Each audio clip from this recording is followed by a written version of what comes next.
Hey, Yao. I, for some reason,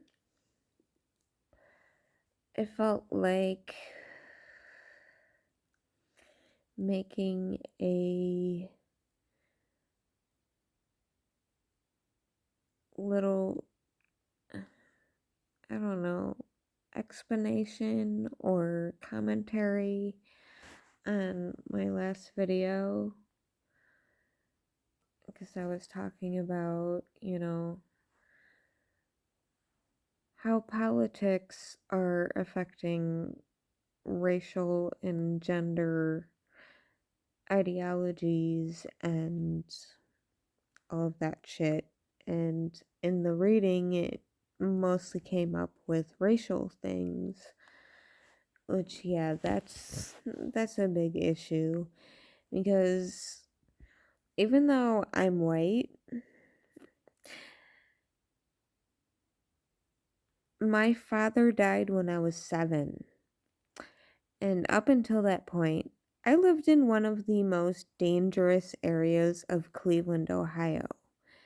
If anybody is familiar with Cleveland, yeah, it was a dangerous area and we were broke as fuck because my dad lived in his car in a parking lot so he didn't have to pay child support. So, yeah, we were broke as fuck. And luckily, my mother became a nurse and made enough money to afford to send my brother and I to a Lutheran school in the nearest suburb. Well, when my father died, I'm not sure how it worked. I mean, it was early 90s. She got money for my brother and I until each of us turned 18. So we moved to that suburb, and if you don't know, Cleveland schools are pretty fucking horrible. That's why she paid for us to go to a Lutheran school in a suburb because Cleveland sucks. So, after my father died when I was 7, we moved to that suburb and went to the public schools in that suburb. And that was low middle class. We went to school with all races, all kinds of people. Like low middle class, right on the edge of the fucking ghetto. So, yeah, that's why I'm pretty fucking ghetto fab. Because I grew up pretty fucking ghetto. Yeah, after I was 7, I was in the suburbs. But right on the fucking border, like a mile away from the ghetto of fucking Cleveland. Like, it's whatever. But, my best friend came out when he was about 17, but, my mom and my grandma knew he was gay when we were kids. He was the only boy that was ever allowed to sleep at my house because they knew. We had no idea what that meant, but they knew. That boy's gay. So when he came out at 17, it was no surprise. I was like, okay, you're gay. So, when I was 17, the raver era came and I was introduced to a world where I guess not many people experience because it was, to me, the modern day fucking hippies in the 90s. It was modern hippies. Peace, love, unity, respect. Plur. Like, like, it was all together. Like, I was experiencing it all. And it was not an issue for me. So I suppose the way that I grew up is different from some people that have not experienced those things of going to gay bars and drag clubs and having gay and trans friends and just being enmeshed in that world of my best friend eventually, because I mean, back then, I mean, early 2000s, gay and trans were sexualized because most of them were tricks. A trick is a prostitute. So most of them pulled tricks. And my best friend eventually borrowed my dresses and makeup, wore his, hair long, and called himself Leia. I never questioned that shit. Like, he made his money that way. It was whatever, okay? I was kind of mad at him once because he borrowed one of my favorite dresses that I never got to wear and he lost it.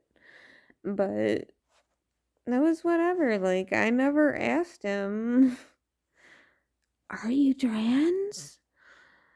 Like, it never occurred to me because it was just like, that's who you are, alright? That's how you're presenting yourself. Like, he was, you know, his born name to me. It's, sure, it doesn't matter since he died 11 years ago, but I won't disclose that. But I never called him by his alter ego or whatever because he was him to me. And,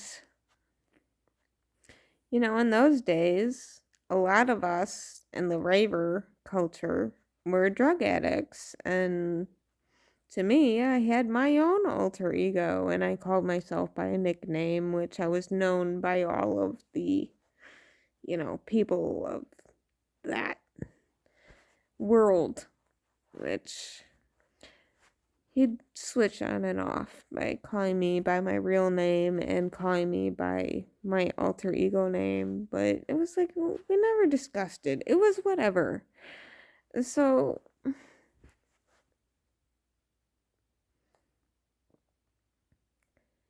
like, it never needed to be discussed. Like, he wore his hair long, borrowed my dresses and makeup. It was like, it was never discussed. I just accepted him. Like, that's what you want to do, whatever. He never forced his view on me to, you must call me Leia. Like, no, dude. Like, I've known you since you were 7. I'ma call you by your name. And then I remember a few years ago I was in this like spiritual group and it was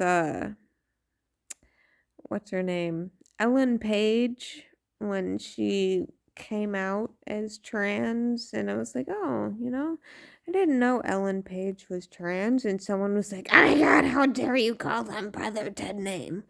Like, bitch. What you talking about?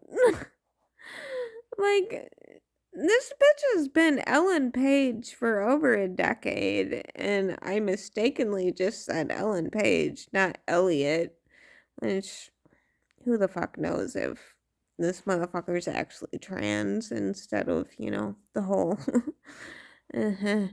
Hollywood, whatever the fuck. But this fucking person is just bitching me out for like, I didn't know Ellen Page was trans. I'm like, alright, you're dead naming. And I'm like, suck a dick, dude. Like, I have known so many fucking trans people, like, before and after transition. Like, when I knew them after their transition, I just called them by whatever name.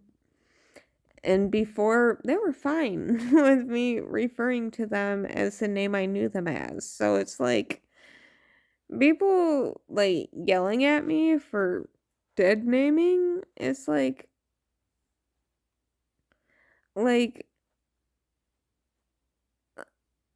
I've known this person for a very long time. So they're fine with me calling them by their name that I knew them as because it'll take me time for somebody that I have known for at least a decade to just like call them another name. But people that I knew after transition and just knew them by, their transition name, I was fine calling them that name because I didn't know them before then. It's like, how fucking dare you, like, bitch me out or, say anything to me about being so used to someone being called a name,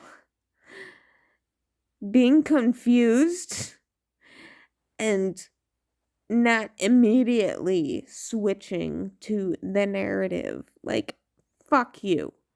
Like, suck my fucking dick. Like, if I had one, I'd be pulling it out. Like, suck it.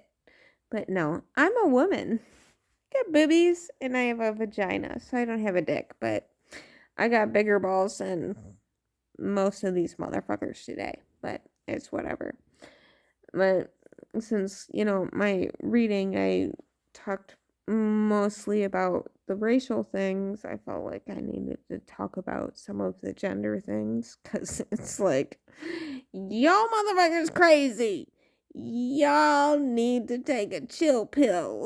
Like, seriously, get on some Xanax. Like, really. Like, y'all need a chill pill. I don't like modern pharmaceuticals, but still, y'all need a chill pill. Like, Xanax helps me a lot. But, I'm really sick of the way things have turned out because it wasn't that big a deal back in my day. And now all these motherfuckers are like, call me fee fi fo fum, like, bunny self and ghost self. And it's like, what? Like, you're a he or a she. Like, I'm sorry, that's what trans is. Like, you have transitioned from male to female or male to female or female to male. Like, that is what a transsexual is. Like, I'm sorry. Like, I ain't calling you no fuck self, faux self, whatever the fuck. You can suck my fucking dick. I ain't doing it. Like, you're fucking bonkers. Like, I'm a woman.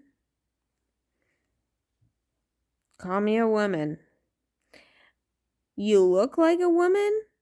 I'll call you a woman. You look like a man? I'll say, sir. Like, if I ever saw, like, I probably deleted the video, but if I ever saw a dude in a dress in the bathroom and he demanded I call him man, I'd stab him in the dick. Like, I'm sorry. Like, nah. That's a kink, and you are a predator. Like, that is the fucking patriarchy. Men taking women's spaces. You don't see women taking over men's spaces. Like, there are a small minority of females trying to be males going into men's spaces, but it's mostly men taking over women's spaces, like women's sports, It's like, nah, I stab you in the dick. Ain't happening. Like, I don't feel safe. I don't give a fuck if you say you don't feel safe. You're a man. I have been raped. I have been sexually assaulted. You're a man with a dick. And you're stronger than I am, so I'm gonna stab you in the dick. So, that's what I have to say about that. Since my reading was more about race than it was about the gender thing, but I mean, I have said it before, but I deleted the videos because I thought they were a little too much, but fuck it.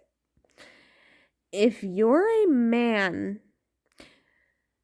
you have autogynephilia if you get off on the fact of pretending to be a woman, dressing as a woman, wanting people to address you as a woman, and you are not actually trans. You do not have gender dysphoria. You have a kink. You have a mental disorder that makes you get off on the fact that you want to pretend to be a woman and make other people forced to address you as a woman. That's a kink. It's a fetish. That's the issue that's going on. And don't even get me started on the shit going on with kids. If I had a child, hell no, motherfucker. Homie, don't play that shit. It would not happen.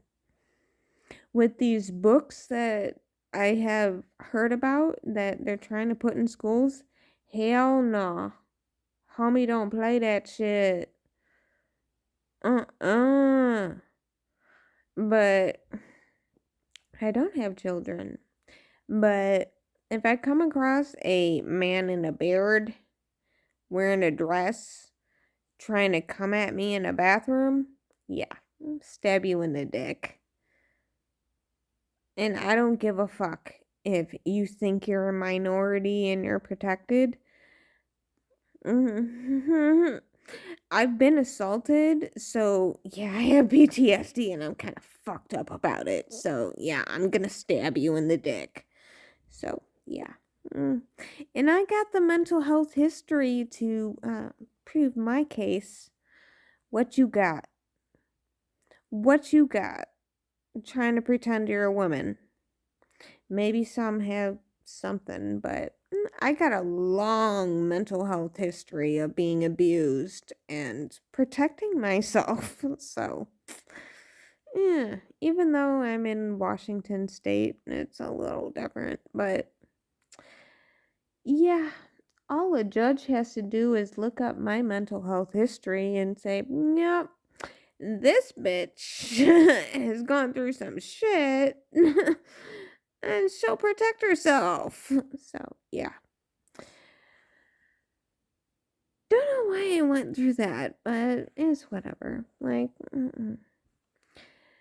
these motherfuckers with fee fi fo fum, nah. Regular people need to stop, like, calling them this. You just need to stop. You need to, smack some fucking truth into these bitches. Like, nah, ain't doing it. Like, you got a dick, you're a dude. You got a vagina, you're a woman. Like, I ain't calling you fee fi fo fum. That's all there is to it. So, for whatever reason, felt like saying that. Love y'all.